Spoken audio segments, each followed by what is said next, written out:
جیسے آج کوئی مسلمان ہوتا ہے تو ہم کیا کہتے ہیں؟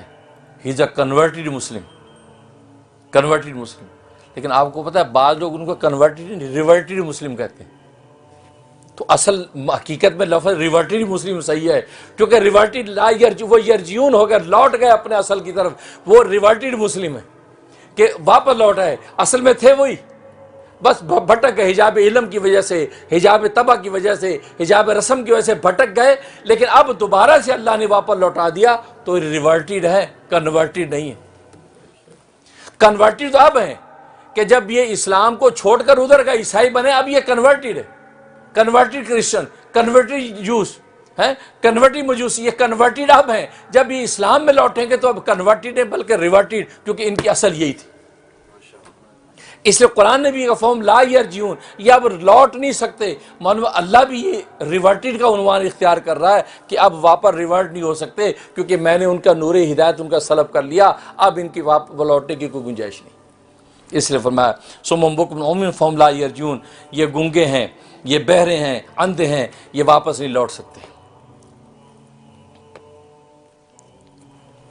اب یہاں ایک سوال اور یہ پیدا ہوتا ہے کہ اللہ تبارک و تعالیٰ نے آگ جلانے کی نسبت تو کی ان کی طرف کہ انہوں نے آگ جلائی، اور ادھر نور کو سلب کرنے کی نسبت اپنی طرف کی. حالانکہ آگ یا تو کبھی خود بجھ جاتی ہے، کبھی بارش کی وجہ سے یا ہوا کی وجہ سے بجھ جاتی ہے، تو خود طبعی اسباب ایسے ہوتے ہیں جس وجہ سے آگ بجھتی ہے. آپ آگ جلاتے، تیز ہوا آگ بجھ گئی، یا بارش آ کے آگ بجھ گئی. تو اللہ نے یہ کیوں نہیں کہا کہ تیز ہوا نے آگ کو بجھا دیا، بارش نے آگ کو بجھا دیا؟ اللہ نے اس آگ کے نور کو بجھنے کی اپنی طرف کیوں کی؟ اگر اپنی طرف یہ نسبت کی تو آگ جلانے کی نسبت بھی اپنی طرف ہی کرتے.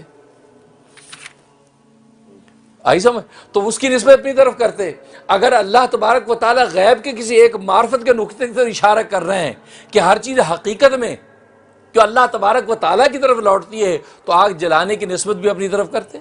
لیکن آگ جلانے کی نسبت ان کی طرف کی، لیکن نور سلب کرنے کی نسبت اللہ تبارک و تعالیٰ نے اپنی طرف کی. کیوں؟ اصل میں بات یہ ہے کہ دنیا کے اندر کسی بھی چیز کے سبب دو ہوتے ہیں، ایک ظاہری سبب اور ایک اس کا حقیقی سبب. اللہ تبارک و تعالیٰ نے اس میں دونوں اسباب کو ذکر کر دیا کہ بس اوقات ایک چیز دنیا کے اندر چیزوں کے وجود کے ایک ظاہری سبب ہوتا ہے. جو ظاہر بین ہوتے ہیں وہ ظاہری سبب پر فریفتہ رہتے ہیں اور ظاہری سبب ہی کو اصل سمجھ لیتے ہیں. نتیجہ یہ کہ وہ یہ نہیں سوچتے کہ پیچھے کوئی نہ نظر آنے والی ذات ہے جو تصرف کر رہی ہے، جس کے نتیجے میں اس کو پہچانے. وہ سمجھتے ظاہری سبب سب کچھ ہے، اس کے پیچھے باطن میں کچھ نہیں ہے. بس وہ جو قلم لکھتا ہوا نظر آتا ہے وہ سمجھے قلم لکھ رہا ہے، حالانکہ قلم نہیں لکھتا. آپ قلم کو رکھ دیں، لکھے گا؟ وہ کہے جی ہاتھ لکھ رہا ہے. ہاتھ لکھ رہا ہے، ہاتھ کو چھوڑ دے، ہاتھ نے کہا لکھا؟ نہیں لکھا. یار پھر کیا لکھ رہا ہے؟ وہ جی یہ بازو کی قوت سے لکھ رہا ہے. ٹھیک ہے بازو کی قوت ہے، نہیں لکھ رہا. پھر کیا؟ نہیں جی نہیں دماغ. تو بات دماغ میں جائے گی. اصل میں یہ جو تحریر یہ دماغ لکھ رہا ہے، جو نظر نہیں آ رہا لیکن تصرف کر رہا ہے. بالکل اسی طریقے سے پوری کائنات کے اندر جتنے تصرفات ہو رہے ہیں، اصل میں ایک نہ نظر آنے والا دماغ یہ تصرف کر رہا ہے جو اللہ تبارک و تعالیٰ کی ذات ہے. اللہ آگ جلاتے ہیں، اللہ آگ بجھاتے ہیں، اللہ پانی رواں کرتے ہیں، اللہ پانیوں کو ٹھہراتے ہیں. یہی وجہ ہے کہ دنیا میں ہر چھری کاٹتی ہے، لیکن اللہ کہہ دے تو چھری نہیں کاٹتی، اللہ کہہ دے تو پانی ڈبوتا نہیں ہے، اللہ کہہ دے تو آگ جلاتی نہیں ہے. ابراہیم کی آگ نے جلایا نہیں، موسیٰ علیہ السلام کے دریائے نیل نے پانی ڈبویا نہیں.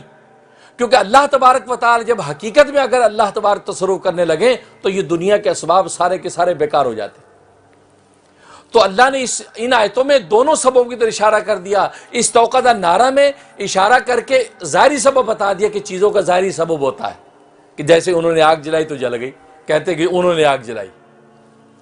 ادھر اللہ نے اس کی روشنی سلب کر کے آگ کو بجھا کے اشارہ کر دیا کہ اصل میں تصرف کرنے والا میں ہوں، یہ نہیں ہے. یعنی ہوا نہیں ہے، پانی نہیں ہے، بلکہ میں ہوں. کیونکہ اگر میں آگ کو بجھانا چاہوں تو کوئی جلا نہیں سکتا، اور جلانا چاہوں تو کوئی بجھا نہیں سکتا. پانی کو رواں کرنا چاہوں تو کوئی روک نہیں سکتا، میں روکنا چاہوں تو کوئی رواں کر نہیں سکتا. اس لیے اللہ تبارک و تعالیٰ دونوں سبب ذکر کر دیے. اگر نیوٹن جیسا ذہین سائنسدان اس حقیقت کو سمجھ لیتا کہ سیب ٹوٹ کر جو زمین پہ گرا ہے یہ اس کا گرنا ظاہری سبب ہے کہ اس لیے گرا کہ زمین میں قوت ثقل ہے، جو چیزوں کا وزن ہے، تو اگر وہ غور کرتا کہ قوت سکر رکھی کس نے ہے تو خدا تک پہنچ جاتا۔ تو اس نے ظاہری سبب پر ساری تھیوری بنا دی، اس نے اس کے حقیقی سبب کو نہیں دیکھا۔ اگر حقیقی سبب پر غور کرتا، یار اس زمین میں قوت سکر رکھی کس نے، یہ گریوٹی آئی کس میں، کہاں سے؟ یہی وجہ ہے کہ خلا میں ایک مقام ایسا ہے وہاں پر چیز چلی ہے، اس کا کوئی وزن ہی نہیں، وزن ختم۔ تو یار یہ تصرف کر کون رہا ہے؟ اگر وہ ایک لمحے کے لیے سوچ لیتا تو خدا تک پہنچ جاتا، وہ ضرور خدا کی ذات کو دریافت کر لیتا کہ یہاں ایک ذات ہے جو یہ تصرفات کر رہی ہے۔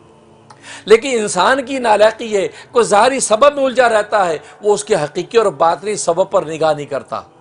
اس لیے اللہ تبارک و تعالیٰ نے ظاہری سبب کو ذکر کرنے کے ساتھ ساتھ اپنی طرف نسبت کر کے باطنی سبب کی طرف اشارہ کر دیا، لوگوں دنیا میں جو کچھ ہوتا نظر آ رہا ہے یہ اصل میں حقیقی سبب میں خود ہوں، میں اس میں تصرف کرتا ہوں۔